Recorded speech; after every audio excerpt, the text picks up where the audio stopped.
जो स्थिति यहाँ डाल्टनगंज में नगर निगम चुनाव में है, आपको साफ झलक रहा है कि एक तरफ धन बल, शक्ति बल का प्रदर्शन हो रहा है। इस चुनाव में बड़े बड़े नेता, महारथी लोग इस चुनाव में दौड़ गए हैं।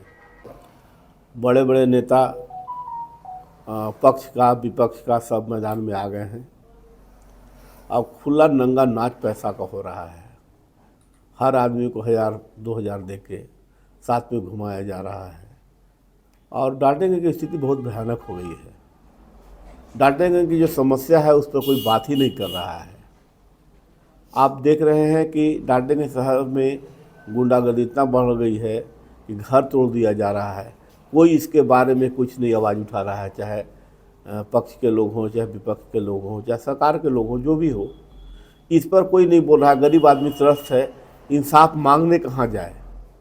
प्रशासन में भी उन लोग को इतनी पकड़ है कि डर से बेचारे थाना तक नहीं जाते हैं, एसपी पास भी नहीं जाते हैं। उनको धमकी मिल जाता है कि अगर आपको कुछ हो जाएगा तो आपको बाल बच्चों को मार दिया जाएगा। अभी जो स्थिति हो गई है, अभी 3 वार्ड पर लोग का कब्जा हो गया है। कुछ दिन बाद कहेगा कि 30 वार्ड पर हम ही चुनाव लड़ेंगे, आप लोग मत लड़िए, बैठ जाइए। ये बहुत दुखद है। आने वाला ये समय जो है, ये लोकतांत्रिक तंत्र का हत्या हो रहा है और बहुत दुखद बात ये लग रहा है हमको। देखिए, परशुराम ओझा बहुत समर्पित कार्यकर्ता हैं और पार्टी से जुड़े हुए हैं। आज से नहीं, पानी के विषय पर बहुत ज़ोर शोर से वो संघर्ष करते हैं। जहां कोरोना काल में सब लोग कोई घर में सोया हुआ था, वो इकलौता आदमी सुबह उठ के सबके घर में पानी आया कि नहीं, क्या समस्या है, उसके सवाल पर थे। और जो आपको बड़े बड़े लोग हैं वो इसी रूप से बाहर नहीं निकले। उनको डर लगता था कि कहीं कोरोना के चपेट में हम नहीं आ जाएं। और कोरोना के समय बड़े बड़े लोग अपने आप को बचने में लगे थे। जो गरीब गुरबा आदमी था, वो खाना पीने का दिक्कत में वो दौड़ते फिरते चल रहा था। वैसे स्थिति में परशुराम ओझा इस शहर के लिए एक वरदान साबित हुए।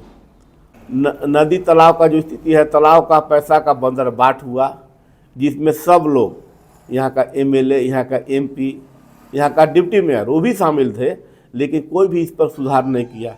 सब कोई मिली भगत करके बंदर बांट गया, सब कोई खाया। और यहाँ जेएमएम की सरकार थी, जेएमएम के जो नेता लोग अब कलर टाइट करके जो चल रहे हैं पूर्व मेयर के साथ में, वो भी इस घोटाला में उनका भी कहीं न कहीं हिस्सा मिला है। वो भी इस पर तो कहीं आवाज़ नहीं उठाया, कहीं आवाज़ तो नहीं आया सरकार के लोगों को। मान ली ठीक है, विपक्ष के लोग लूट रहे हैं, लेकिन अभी तो आवाज़ नहीं उठाए। देखिए, परशुराम ओझा को पैसा का तोहफा किया लोग कि आप बढ़ जाइए। उन्होंने बोला कि नहीं, हम पार्टी के लिए काम किए हैं। अगर पार्टी सिंबल मिलता तो पार्टी के सिंबल रहता तो हम वो चुनाव नहीं लड़ते। लेकिन सबसे बड़ा दुखद बात है कि पार्टी का सिंबल नहीं है, उसके बाद भी धन बल के सहारे लोगों को गुमराह करके पैसा देकर उम्मीदवार को बैठाया जा रहा है। उनके भविष्य भी खतरे में है। कल किस मुंह से वो आदमी चुनाव में जाके बोले, कसम खा रहा है लोग कि हम नहीं जाएंगे, और आज वो आदमी पैसा पर बिक गया है। वो पब्लिक के सामने कैसे फेस कर पाएंगे। आज शहर में देखिए, ऐसी गुंडागर्दी बढ़ रहा है, घर कब्जा हो रहा है, लेकिन ये लोग जो है, जो लोग पैसा लेके बिक रहे हैं, वोटर जो पैसा लेके बिकेगा, तो जो पैसा दे के आपको अवेयर बनेगा, वो तो पैसा लूटेगा, थोड़े काम करेगा आपकी।